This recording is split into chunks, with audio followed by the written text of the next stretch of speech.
Today we are going to make some pork Chile Verde enchiladas.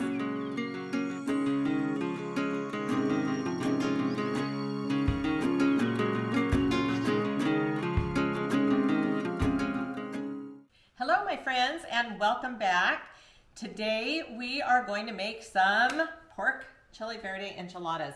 These are not difficult at all, and they are the perfect thing to do if you have some leftover meat, some chicken, some pork roast. I made a pork roast a couple of days ago.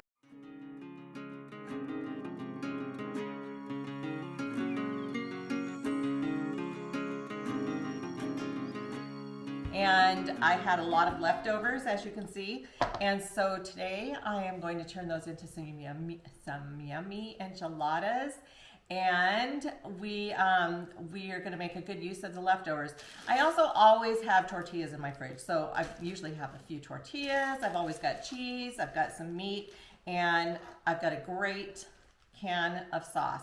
These are things that are easily and readily available, so you don't have to make spaghetti and meatballs again, or mac and cheese. Let's elevate it a notch and do some enchiladas. Super easy, and I will show you a few tricks that I use. So let's get to it. Okay, so first I'm going to tell you a little bit about my pork roast. I had about 2 pounds of pork roast left over, and so I had cooked it in a crock pot with just some Lowry seasoning salt and some garlic pepper. Super easy, not a lot of seasonings or anything. I cooked it for about 6 hours on low. It's super easy to shred. Just toss it in a baggie and smush it up, and it's all ready to go. Super nice shreds like this. Okay, so a couple of days ago, I had this pork roast that I made for dinner, and I have some leftovers. So what we're gonna do is we're gonna make some Chile Verde enchiladas. They're pretty quick and easy. Probably shouldn't take more than about a half hour to throw them together.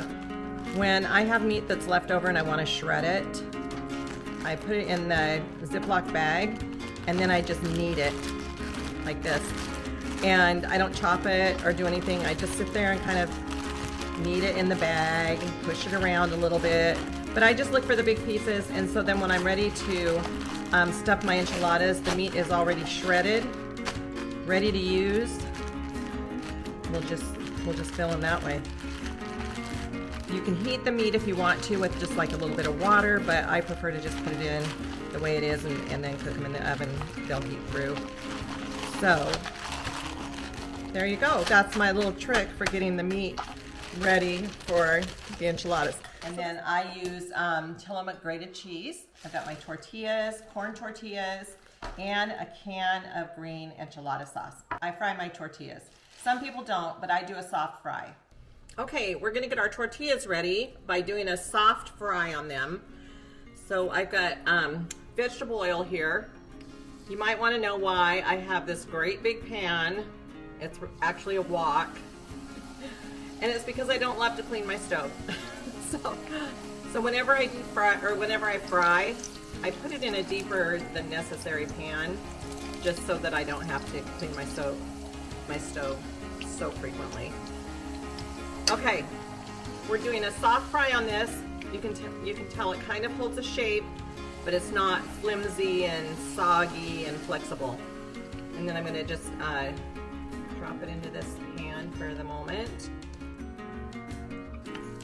We're going to go through that process a few times. I am on kind of a medium-high heat, so that they just kind of get a little bit firm. We're not going for taco shell. We're going for flexible, bendable, but not soggy, so that when we get ready to roll, there's a little bit of structure to it. I know some people, spray them with water or whatever to make them flexible, or just try and roll them. And for me, it's easier to do it with the oil. I like the flavor and the little bit of texture that it gets from being partially cooked before I add the ingredients and roll it.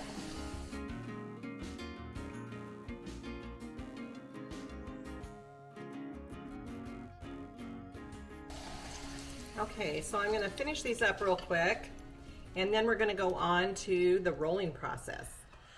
Okay, so what I like to do when I get ready to roll the enchiladas is I take my dish and I pour, I just pour some of the sauce in the bottom, probably about maybe a little less than half. And then I take the tortilla and I dip it. And I do a few of them at a time.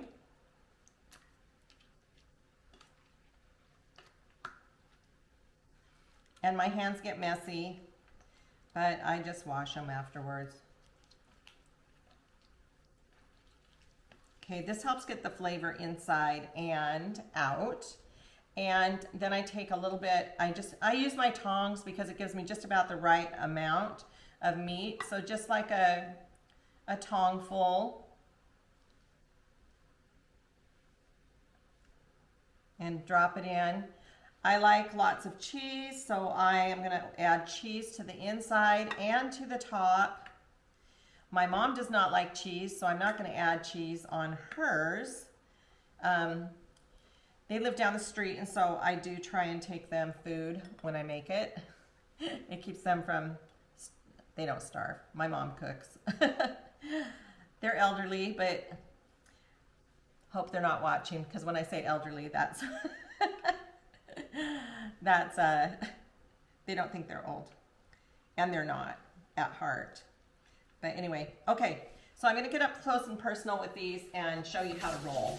So these are super easy, you guys. You can see that I put the sauce in the bottom of the dish, then I put the pork and the cheese in the tortilla. And remember, we fried these tortillas to soften them up so that they roll really easy. And then you just roll them. You just roll them, put the seam side down.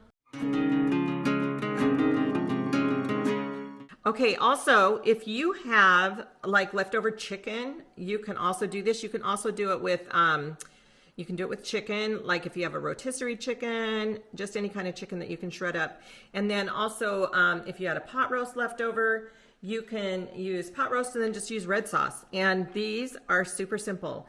If you need a little bit more spice in them, this green sauce is super mild. And I used, today I used the Las Palmas brand, but there's La Victoria.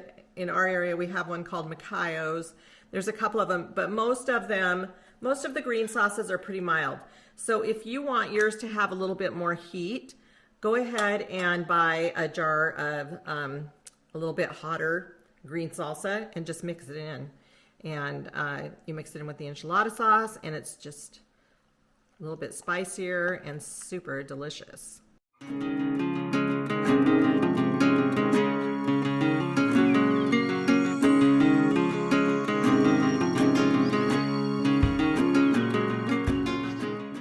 Okay, so this is 10. We could do a little bit more if we wanted to. And we're gonna sprinkle some cheese across the top. Uh-oh, I forgot my mom's. I'll have to make hers separate. Tell me in the comments if you like cheese. I've only met one other person that doesn't like cheese besides my mom in my whole entire life. So we're gonna pour the rest of the sauce over the top.